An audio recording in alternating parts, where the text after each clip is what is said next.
Annotating books.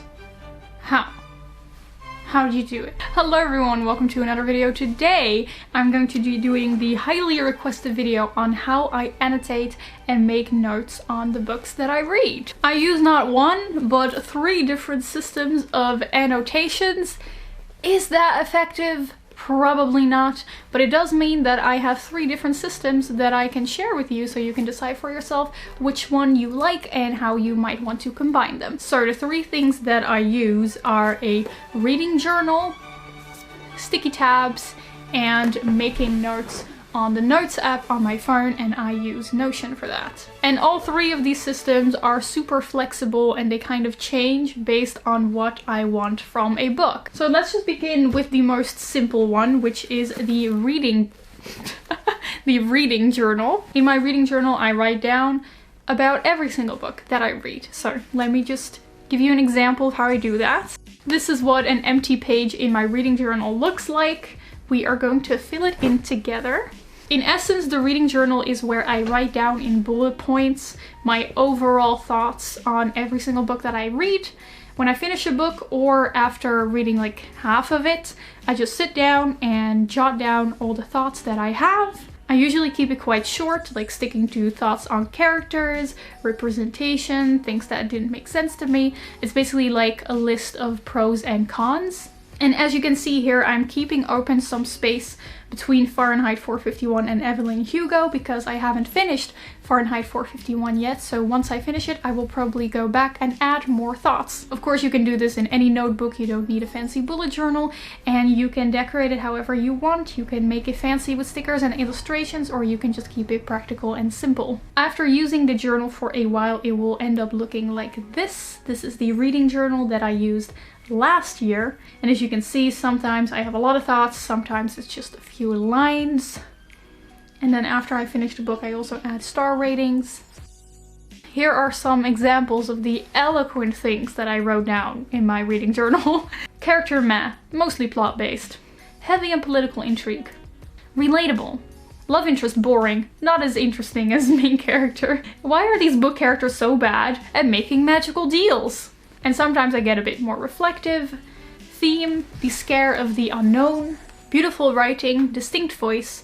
I always thought beautiful writing equals difficult to read and slowing down the pace, but this book proved me wrong.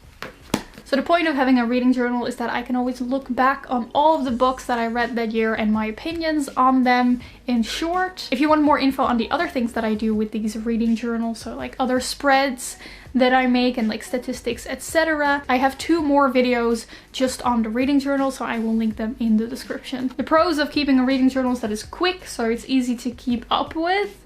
The cons is that it's not as in-depth, although you could of course make it as in-depth as you want, but also, you know, your reading journal might not always be available to you, so you gotta wait until the reading journal is available to you, until you write down your thoughts. Okay, next up is annotating using sticky tabs. So I've only recently started using sticky tabs. I think I've been doing it for about half a year now, and I watched a lot of videos on YouTube by other booktubers about how they annotate, and I noticed that a lot of booktubers have kind of a fixed system where every color just means one thing and it's the same for every book.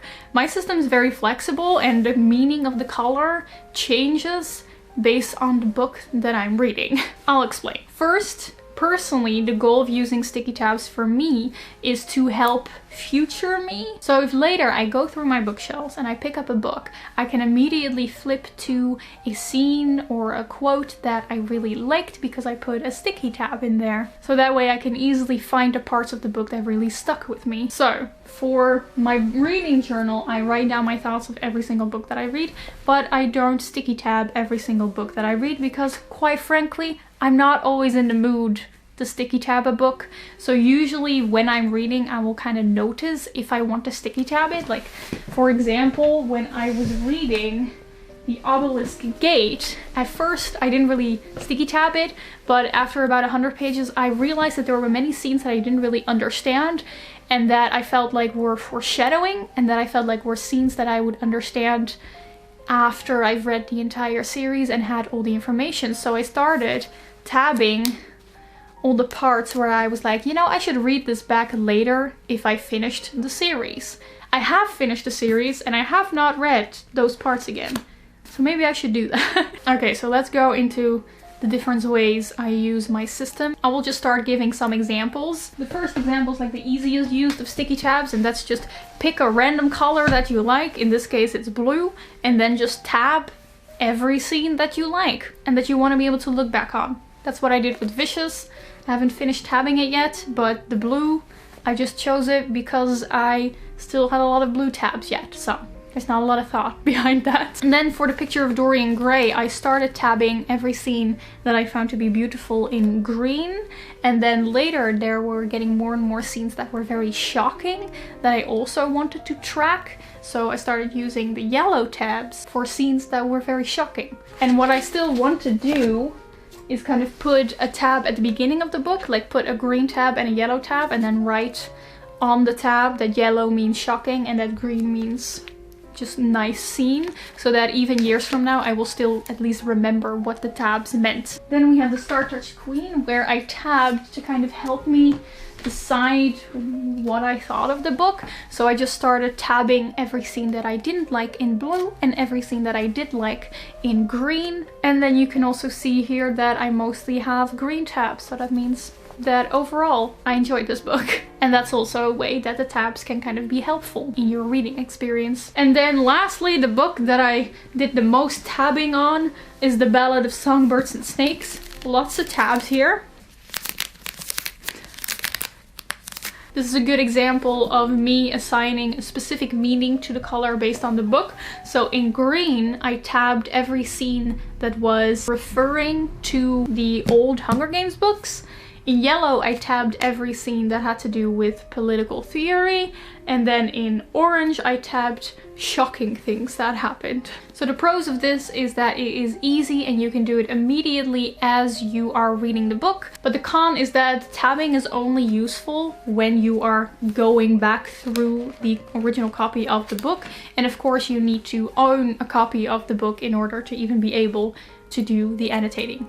Also, a little tip if you don't want to carry this little pack of stickers with you everywhere. Sometimes I just read the book and I write down on my phone every page that I want to put a sticky tab in, and then later I just go back and put a sticky tab on those pages that I wrote down. Also, if you're wondering where I got these, I just get these at like the local stationery store. It's the most simple ones. Moving on, sometimes using tabbing and writing things down in my reading journal just isn't enough because I just have more things that I want to write down, and then I use a notes app on my phone and I use Notion for that. So the great thing about taking notes on your phone is that you have your phone with you everywhere, so you can always take notes or read back your notes. So of course you can use any note-taking app. I happen to use Notion. If you want detailed info on how I use Notion to track my reading, check out the video on the 3 different ways I use to organize my reading, where I go more into depth about my Notion page. So when I am reading a book and I feel the need to write down more of my thoughts, I just whip out my phone and start making notes in there. So there are usually 2 reasons for why I would take notes on a note-taking app. First, if I just have a lot of thoughts that I don't want to all have to write down in my reading journal, but I just want to have it easily on my phone, or if I specifically want to remember what is happening in the book. So for example, if I'm reading a nonfiction book and something is very interesting, I want to remember because I will forget everything that I read immediately, so I write it down so I can always look back on it without having to reread the entire book, you know? So Notion is also on the desktop, but when I'm making notes on a book I read, usually I do that on my phone. So I'm just gonna do a screen record so you can all see what I'm doing. So I'm opening up the Notion app. This is the home page, and I have a specific page made about books. And if we click that, we get to my general page about books. Again, if you want information on this general page, I have a specific video on that. Down here, I have my reading list with my TBR, my currently reading, and my read. And every single book is a separate note. So if I were to click that, for example, this one, it's a note. I haven't made notes on A Deadly Education because, again, I don't make notes on every single book that I read. at all. But let me just give you an example. Let's first look at Brave New World. First off, we have some general information which I have not filled in yet. Like, for example, the genre is a classic. And it says classic. Oh, and the rating. I gave this 4 stars. I usually forget to fill this in. But down here we just have all my notes. So usually I just take notes where I just write down a book page number and then my thoughts on that. By the way, this is all in Dutch. Sorry for that. So it's just kind of a chronological way of me writing down all my thoughts on everything that is happening. And sometimes I don't write a page number because it's just a general thought on what's happening. And then I just get this long list, chronologically, all of my thoughts on everything that is happening in the book. Kind of a detailed look into everything that I thought.